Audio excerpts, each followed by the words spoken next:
2024 সালের 5ই আগস্টের পর থেকেই ব্যারাকের বাইরে মানে সিভিল প্রশাসনে কাজ করছে বাংলাদেশ সেনাবাহিনী। অন্তর্বর্তী সরকার আমলে সেনা প্রধান জেনারেল ওয়াকারুজ্জামান বেশ কয়েকবার বলেছিলেন, সেনাবাহিনী যত দ্রুত ব্যারাকে ফিরে যেতে পারবে ততই মঙ্গল। কারণ সেনাবাহিনীর কাজ সিভিল প্রশাসনের নয়, তাদের মূল কাজ দেশের নিরাপত্তা রক্ষা করা। সবশেষ ত্রয়োদশ জাতীয় সংসদ নির্বাচনের 3 দিন পর গত 15ই ফেব্রুয়ারি সেনাপ্রধান সেনাবাহিনীর সব পদমর্যাদার সদস্যদের উদ্দেশ্যে দেওয়া এক বক্তব্যে বলেছিলেন, নবনির্বাচিত সরকার শপথ নেওয়ার পরে সেনাবাহিনী ব্যারাকে ফিরে যাবে। কিন্তু এরই মধ্যে নির্বাচিত বিএনপি সরকার শপথ নেওয়ার 1.5 মাসেরও বেশি সময় পার হয়ে গেছে, তবে সেনাবাহিনী এখনো ফেরেনি ব্যারাকে। প্রশ্ন উঠছে, কেন সেনাবাহিনী এখনো ব্যারাকে ফিরছে না? প্রশ্ন উঠছে, জেনারেল ওয়াকারুজ্জামান অন্তর্বর্তী সরকারের দীর্ঘ সময় ধরে সেনা সদস্যরা ব্যারাকের বাইরে থাকা যে ক্ষতি হওয়ার আশঙ্কা করেছিলেন, যেসব উদ্বেগের কথা বলেছিলেন, সে আশঙ্কা আর উদ্বেগগুলো কি নির্বাচিত সরকার আমলে আর নেই? সংশ্লিষ্ট সূত্রগুলো বলছে, সিভিল প্রশাসনে বা মাঠ পর্যায়ে সেনাবাহিনীর তৎপরতা কমলেও সরকারের কাছ থেকে ব্যারাককে ফিরে যাওয়ার ব্যাপারে এখনো গ্রিন সিগন্যাল পাওয়া যায়নি। স্বরাষ্ট্র মন্ত্রণালয়ের একাধিক সূত্র বলছে, সরকার সেনাবাহিনীকে যে পুরোপুরি ব্যারাকে ফিরে যেতে বলতে পারছে না, তার পেছনে আছে সুনির্দিষ্ট 2টি কারণ। সূত্রগুলো বলছে, মাঠ পর্যায় থেকে গত কয়েকদিনে সরকার পাওয়া কিছু তথ্যের কারণে এই 2 কারণ সরকারকে বেশ ভাবিয়ে তুলেছে। প্রশ্ন হলো, সেনাবাহিনী আসলে কতদিন ব্যারাকের বাইরে থাকবে? বিস্তারিত জানতে চলুন যাওয়া যাক। 2024 সালের 5ই আগস্ট শেখ হাসিনা সরকারের পতনের পর ক্ষমতার কেন্দ্রবিন্দু ছিলেন সেনাপ্রধান জেনারেল ওয়াকারুজ্জামান ও সেনাবাহিনী। তখন রাজনৈতিক দলের নেতাদের সাথে আলোচনা করেন সেনাপ্রধান। এরপর 8ই আগস্ট অন্তর্বর্তী সরকার গঠিত হয়। তখন দেশের আইন শৃঙ্খলা পরিস্থিতি নিয়ন্ত্রণে 2024 সালের 17ই সেপ্টেম্বর প্রথম সেনা কর্মকর্তাদের ম্যাজিস্ট্রেসি ক্ষমতা দেওয়া হয়। এর কয়েকদিন পর 30শে সেপ্টেম্বর থেকে এই ক্ষমতা দেওয়া হয় নৌবাহিনী ও বিমান বাহিনীর কর্মকর্তাদেরও। এরপর থেকে এই মেয়াদ 2 মাস করে বাড়িয়েছিল অন্তর্বর্তী সরকার। সবশেষ বিশেষ নির্বাহী ম্যাজিস্ট্রেটের ক্ষমতা 2025 সালের 12ই নভেম্বর থেকে 2026 সালের 28শে ফেব্রুয়ারি পর্যন্ত বাড়ানো হয়। এর মধ্যে 12ই ফেব্রুয়ারি নির্বাচন অনুষ্ঠিত হয়। নির্বাচন নিয়ে মোহাম্মদ ইউনূস যখন টাল বাহানা করছিলেন, তখন সেনাবাহিনীর পক্ষ থেকে উদ্বেগ জানানো হয়েছিল। বলা হয়েছিল, সেনাবাহিনী ব্যারাকে ফিরে যেতে চায়, ব্যারাকের বাইরে থাকলে সেনাবাহিনীর অপূরণীয় ক্ষতি। গত বছরের 5ই নভেম্বর সেনা সদরে আয়োজিত সংবাদ সম্মেলনে আর্মি সদর দপ্তরের training and doctrine command GOC lieutenant general Mainur Rahman বলেছিলেন, সরকার ঘোষিত রোডম্যাপ অনুযায়ী একটি অবাধ, সুষ্ঠু ও গ্রহণযোগ্য জাতীয় নির্বাচন চায় সেনাবাহিনী, যাতে তারা তাদের প্রাতিষ্ঠানিক কাজ চালিয়ে যেতে পারে এবং স্বাভাবিকভাবে ব্যারাকে ফিরে যেতে পারে। সেদিন তিনি বলেছিলেন, সেনাবাহিনীর প্রধান কাজ যুদ্ধের প্রস্তুতি নেওয়া। গত 15 মাস ধরে বাহিনী ব্যারাকের বাইরে নানা চ্যালেঞ্জ মোকাবেলা করছে, যা তাদের নিয়মিত প্রশিক্ষণ ব্যাহত করেছে। এজন্য বিশ্রাম ও পুনর্গঠনের গুরুত্ব রয়েছে। একই রকম বক্তব্য সেনাপ্রধান জেনারেল ওয়াকার বিভিন্ন সময় দিয়েছিলেন। সবশেষ গত 15ই ফেব্রুয়ারি সিএএস দরবারে সেনাবাহিনীর সব পদমর্যাদার সদস্যদের উদ্দেশ্যে বক্তব্য দেন সেনাপ্রধান। সেখানে তিনি বলেছিলেন, নবনির্বাচিত সরকার শপথ নেওয়ার পরই সেনাবাহিনী ব্যারাকে ফিরে যাবে। তিনি সেদিন আরো বলেছিলেন, জনগণের স্বার্থে যা করণীয় ছিল সেনাবাহিনী তা করেছে। সেনাবাহিনী এখন নতুন সরকারের নির্দেশনার অপেক্ষায় থাকবে। সরকার নির্দেশনা পেলেই তারা ব্যারাকে ফিরে যাবে। তার সেই বক্তব্যের পর 1.5 মাস পার হয়ে গেছে।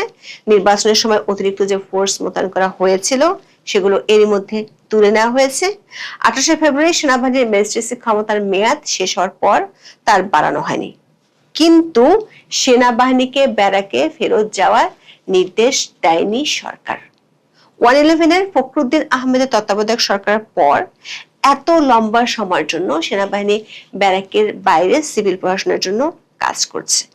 প্রশ্ন হলো, সেনাবাহিনীকে এখনো সরকার কেন ব্যারাকে ফিরে যাওয়ার নির্দেশ দেয়নি? সেনাপ্রধান জেনারেল ওয়াকারুজ্জামান 15ই ফেব্রুয়ারির বক্তব্যে বলেছিলেন, পুলিশ পুরোপুরি আইন শৃঙ্খলা পরিস্থিতি নিয়ন্ত্রণ না নেওয়া পর্যন্ত সহায়তামূলক ভূমিকায় সেনাবাহিনীর একটি অংশ মাঠে মোতায়েন থাকবে। গত 1 মার্চ স্বরাষ্ট্রমন্ত্রী সালাউদ্দিন আহমেদ দাবি করেছিলেন, বিএনপি নেতৃত্বাধীন সরকারের ক্ষমতা গ্রহণের মাত্র 13 দিনই আইন শৃঙ্খলা পরিস্থিতির দৃশ্যমান উন্নতি হয়েছে। সূত্রগুলো বলছে সরকারের পক্ষ থেকে আইন শৃঙ্খলা পরিস্থিতির উন্নতি হয়েছে এমনটা দাবি করলেও আইন শৃঙ্খলা পরিস্থিতির নিয়ন্ত্রণ নিয়ে সরকার দুটি কারণে চিন্তিত। প্রথমটি হলো 2024 সালের জুলাই আগস্টে থানা থেকে লুট হওয়া অস্ত্রগুলো উদ্ধার না হওয়া। গত কয়েকদিনে ঢাকা ও চট্টগ্রামে পুলিশ এমন কিছু তথ্য পেয়েছে যার কারণে সরকারকে থানা থেকে লুট হওয়া অস্ত্রগুলো নিয়ে নতুন করে ভাবতে হচ্ছে। দৈনিক সমকালের এক রিপোর্টে বলা হয়েছে, চট্টগ্রামে পেশাদার অপরাধী ধরা পড়লে মিলছে পুলিশের লুট হওয়া অস্ত্র। ছিনতাই, চাঁদাবাজি, খুনসহ নানা অপকর্মে এসব অস্ত্র ব্যবহার হয়। মহানগর ও জেলার 10 থানা থেকে লুট হওয়া অস্ত্রের মধ্যে প্রায় 150 পিস্তল এখনো উদ্ধার করা সম্ভব হয়নি। ধারণা করা হচ্ছে এগুলো সন্ত্রাসীদের হাতে রয়েছে। গত 1 বছরে সন্ত্রাসীদের কাছ থেকে 1 ডজনের বেশি পিস্তল উদ্ধার করেছে পুলিশ। সর্বশেষ গত 10 মার্চ নগরের 2 নম্বর গেট এলাকায় শীর্ষ সন্ত্রাসী সাজ্জাদ বাহিনীর সদস্য মনিরুল হকের দেহ তল্লাশি করে ডবল মুরিং থানা থেকে লুট হওয়া বিদেশি পিস্তল উদ্ধার করা হয়। তার দেওয়া তথ্য অনুযায়ী আল ফালা গলির একটি বাসা থেকে অত্যাধুনিক SMG ও গুলি উদ্ধার করা হয়েছে। গত 1 এপ্রিল রাজধানী ঢাকার পল্লবী থানার আলীনগর এলাকা থেকে একটি 12 বোর শটগান, 27 রাউন্ড কার্তুজ, 10 রাউন্ড চাইনিজ রাইফেলের গুলি সহ 2 রাউন্ড শটগানের খালি খোসা উদ্ধার করেছে পল্লবী পুলিশ। এই অস্ত্রগুলো থানা থেকে লুট হওয়া। এর আগে রাজধানীর খিলক্ষেত থানা থেকে লুট হওয়া অস্ত্র মিলেছিল চাঁদপুরে।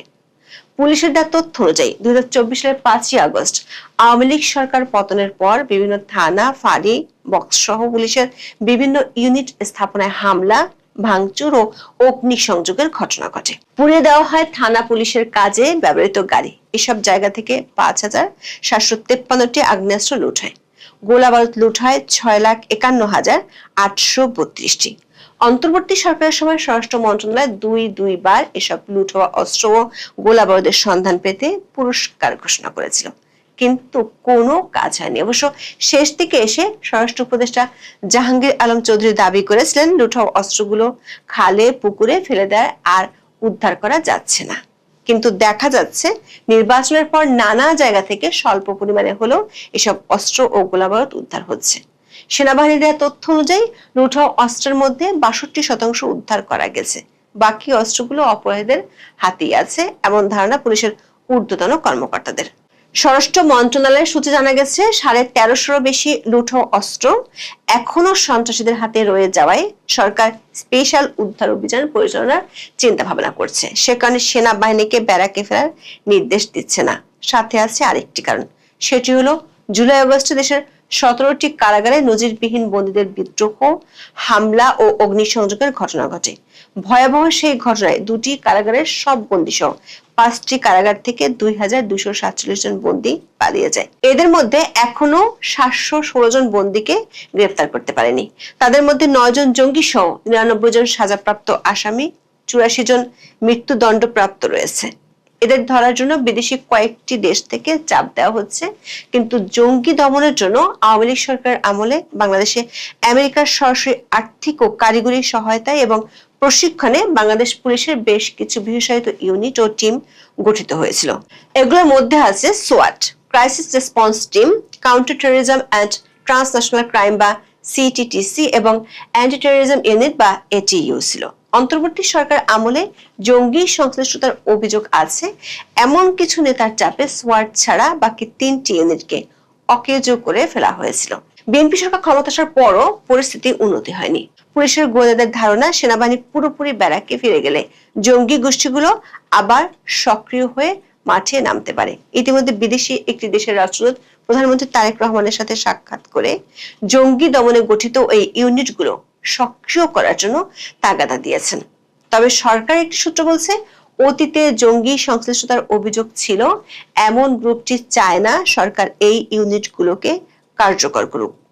প্রশ্ন হলো সরকার তাহলে সেনাবাহিনীকে কতদিন ব্যারাকের বাইরে রাখবে? সে বিষয়ে সুনির্দিষ্ট কোনো দিনক্ষণের তথ্য জানা যায়নি। তবে সহসা যে সেনাবাহিনী আনুষ্ঠানিকভাবে ব্যারাকে ফিরে যাচ্ছে না এমন আভাস পাওয়া গেছে।